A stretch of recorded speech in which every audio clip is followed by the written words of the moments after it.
Yes, ready. गलतियां कम से कम होनी चाहिए, ध्यान रखना।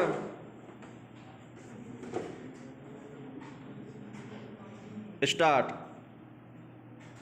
आज हम ऐसे दौर में हैं जब समाज, संस्कृति और दर्शन के क्षेत्र में बड़ा योगदान देने वाले कई महापुरुषों की स्मृति का शतकीय पर्व मना रहे हैं। विराम। इस लिहाज से महात्मा गांधी की 150वीं जयंती के बाद विनोबा को 125 साल बाद याद करना एक प्रेरक संयोग है। विराम। जो लोग भारतीय संत परंपरा में विनोबा को आखिरी बड़ी कड़ी के तौर पर देखते हैं, वे उनके आध्यात्मिक ज्ञान का लोहा मानते हैं। विराम पैरा। विनोबा का मूल नाम विनायक नरहरि भावे था और उनके जीवन पर दो लोगों का प्रभाव सबसे ज्यादा पड़ा। विराम। मां से मिले संस्कारों के कारण उनका झुकाव स्वाभाविक रूप से अध्यात्म की तरफ बढ़ता गया। विराम। मां ने उन्हें संत ज्ञानेश्वर और तुकाराम के प्रति बचपन में ही काफी आस्थावान बना दिया था। विराम। तरुणाई की ओर बढ़ते हुए विनोबा न संत ज्ञानेश्वर को भूल पाए न तुकाराम को। विराम। ये दोनों ही उनके आदर्श थे। विराम। संत तुकाराम के अभंग तो वे बड़े ही मनोयोग से गाते। विराम। तुकाराम का अपने आराध्य से लड़ना झगड़ना, नाराज होकर कुछ से कुछ कहना, रूठना मनाना उन्हें बहुत अच्छा भाता। विराम। संतों के प्रति उनकी आस्था संत रामदास से लेकर शंकराचार्य तक सघन विस्तार लिए थी। विराम।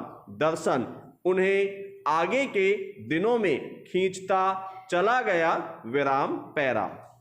दर्शन और सन्यास के सम्मोहन का आलम उनके लिए ऐसा था कि जब से उन्होंने होश संभाला तभी से हिमालय उनके सपनों में आता था। विराम। वे अपनी कल्पना में स्वयं को सत्य की खोज में गहन कंदराओं में तप साधना करते हुए पाते। विराम। हिमालय की निर्जन बर्फ से ढकी दीर्घ गहन कंदराएं उन्हें परम सत्य की खोज में लीन हो जाने के लिए प्रेरित करती। विराम पैरा। विनोबा के बारे में प्रसिद्ध है कि स्कूल की पढ़ाई के बाद जब यह प्रश्न सामने आया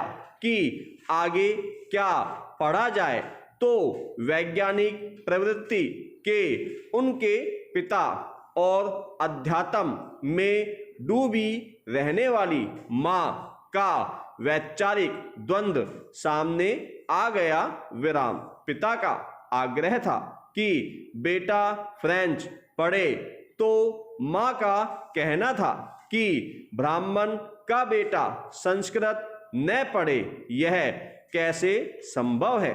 कमाल बेटे का कि उसने मां पिता दोनों का मन रखा। विराम। इंटर में उन्होंने फ्रेंच को चुना और संस्कृत का अध्ययन निजी स्तर पर जारी रखा। विराम। दिलचस्प है कि उन दिनों फ्रेंच ज्ञान विज्ञान के क्षेत्र में हो रही क्रांति की भाषा थी। विराम। सारा परिवर्तनकामी साहित्य फ्रेंच में ही रचा जा रहा था, विराम। उस दौरान विनोबा बड़ौदा में थे और वहां का पुस्तकालय दुर्लभ पुस्तकों और पांडुलिपियों के खजाने के लिए पूरे देश में विख्यात था, विराम। विनोबा ने उस पुस्तकालय को अपना दूसरा ठिकाना बना लिया था, विराम। विद्यालय से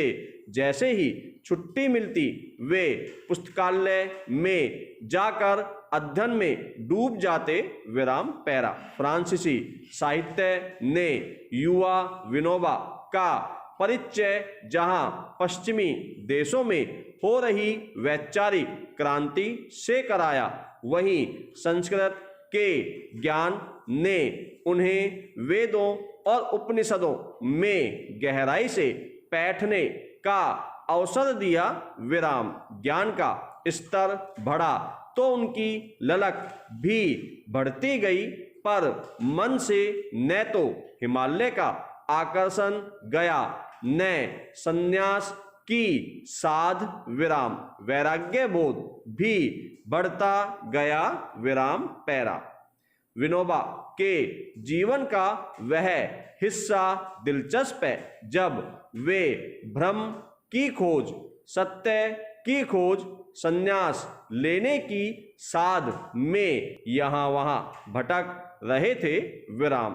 गृह त्याग के बाद उनकी हिमालय की ओर यात्रा जारी थी, विराम।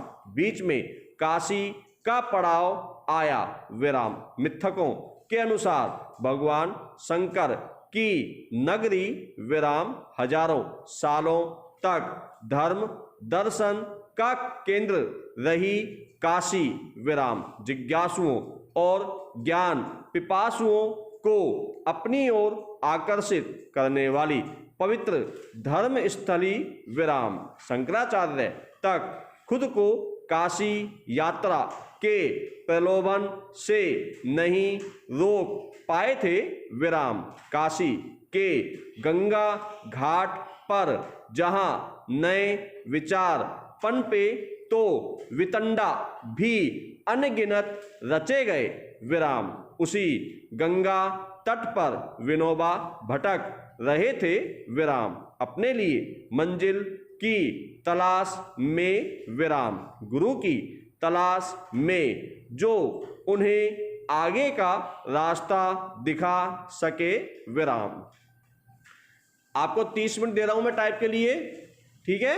30 मिनट में आप कंप्यूटर ऑफ कर देना।